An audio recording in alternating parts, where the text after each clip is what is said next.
In this video, we're going to be talking about the switch conditionals. Now, you already learned about if conditionals and else conditionals, but there are another type of conditionals available in JavaScript, and that is the switch conditionals. So let's see how they work.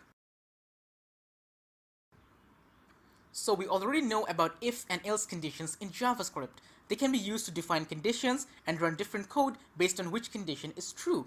However, we also have the switch statement. The switch statement works very similarly to the if and else statements. However, there are a bit of differences in the syntax and how it works. So let's see an example.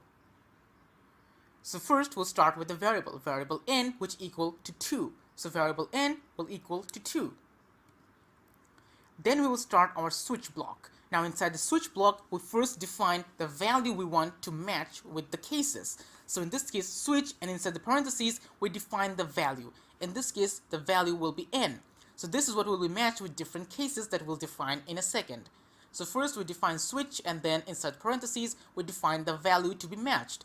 And then we start the switch block. Now we need to define different cases. Now the first case is case 1.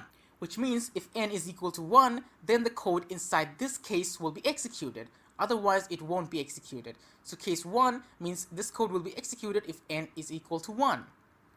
And in this case, we will log to the console n is 1. And then we use the break keyword. The break keyword is used to break out of a switch conditional block, which means we're exiting the block if the condition is matched. Then we define our second condition. In this case, it's 2. So if n is equal to 2, then this code will run. In this case, we'll log to the console n is 2. And then again, we will define break. And then we define another case which equals 3, which means if n is equal to 3, then this code will run. In this case, we'll log to the console n is 3. And then we will break the statement. And finally, a default case, which means if none of these cases are matched, then we'll run this default code, which is console.log n is not 1, 2, or 3. And finally, we end the switch block. So how does this work? Well, first we define a variable n, and give it the value 2. Then we start the switch block, and inside the parentheses, we define the value to be matched. So this is the value that will be matched with every case. Then we define the different cases. And in the cases, we define what we want to match and what we want to execute if the match returns true. So case 1 means this code will run if n is strictly equal to 1. This match is done internally by JavaScript using the strict equality operator. So case 1 means if n is strictly equal to 1, then this code will run. Otherwise, if n is strictly equal to 2, then this code will run. And finally, if n is equal to 3, then that code will run. And if n is neither 1, 2, or 3, then the default code will run, which will log n is not 1, 2, or 3. And that's how the switch conditional blocks work. You can actually write this using if-else conditionals. So in this case, the code would be more like if n is strictly equal to 1, then console.log n is 1. Else if n is strictly equal to 2, console.log n is 2. Else if n is strictly equal to 3, then console.log n is 3. Or else console.log n is not 1, 2, or 3. So it's the same thing, but we can make it shorter and simpler using the switch conditional. And the switch conditional can be used for other values as well. For example, strings. So in this case, we have a variable called food, which equals the string orange. Then we start the switch statement. And in the switch statement, we'll match the case values with the value of the variable food. And that's why we have food inside the parentheses. Now we define the different cases. So case apple. So here, this code will run if food is strictly equal to apple. In which case, we will log to the console, apples are red.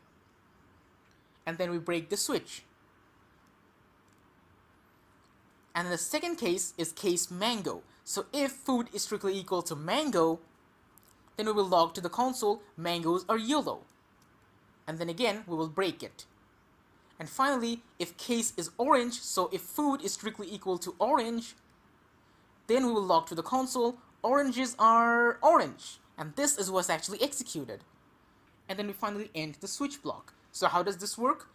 Well, variable food contains the string orange. And then when we start the switch statement with the variable food, then each of the case values are strictly matched with this variable. So case apple means food is strictly equal to apple. And if that's true, then the code will run.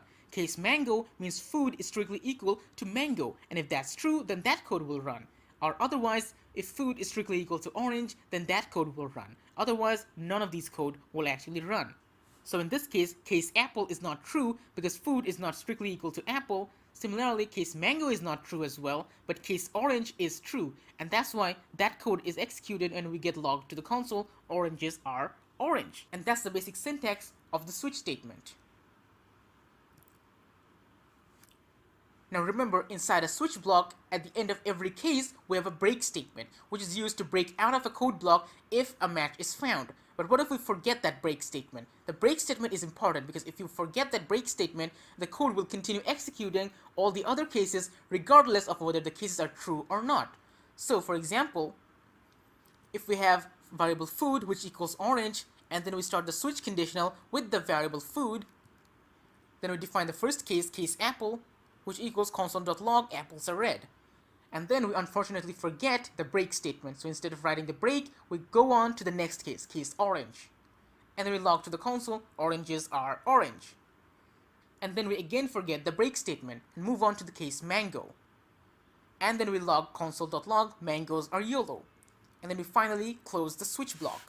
Because we don't have a break statement, whenever we find a match and the case is true, that code will be executed, and all other cases after that will automatically be executed regardless of whether the case is true or not. So for example, variable food equals orange.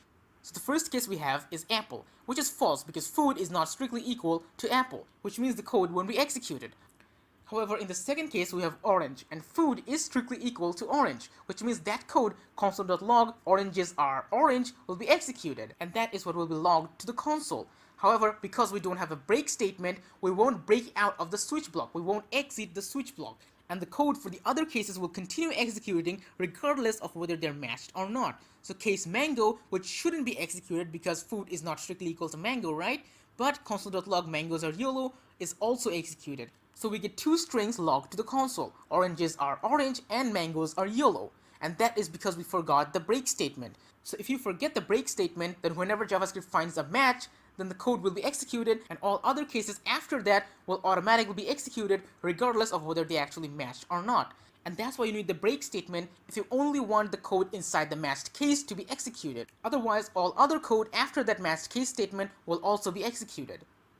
But do note that you don't need a break statement at the very end case, because after the end case you are automatically exiting the switch block, so you don't need to break it deliberately. So it's okay if you don't have the break statement and the last code block, but it should have the break statement at the end of other cases. Now what if inside the switch block we want the same code to be executed for multiple conditions? For that we can use a cool trick of the switch block. So first we'll define a variable animal which equal to the string cat. Then we start the switch block with animal. This is what will be matched with the different cases. Now we define the first case, case lion, which means if animal is strictly equal to lion, then we'll log to the console, it's a lion. And then we break the statement.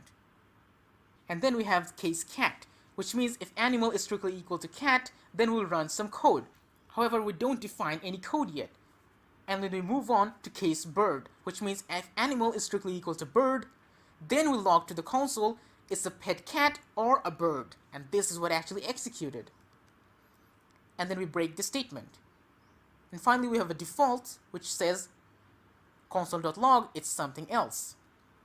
And then we end the switch conditional. So how does this work?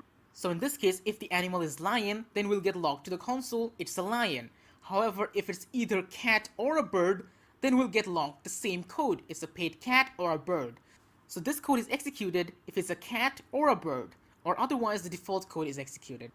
Now inside the case cat, we don't have any code. We don't have any break statement either, which means the code will fall through and continue executing the other cases until it encounters a break statement, which in this case it finds inside the case bird. So if the animal is a cat, then the code falls through the case bird and gets logged it's a pet cat or a bird. And then at the break statement, we break out of the switch block. So this code will be executed if it's either a cat or a bird. So for both of these conditions, we're executing the same code. And we're taking advantage of the fall through characteristic of the switch block in order to do this. Pretty cool, right?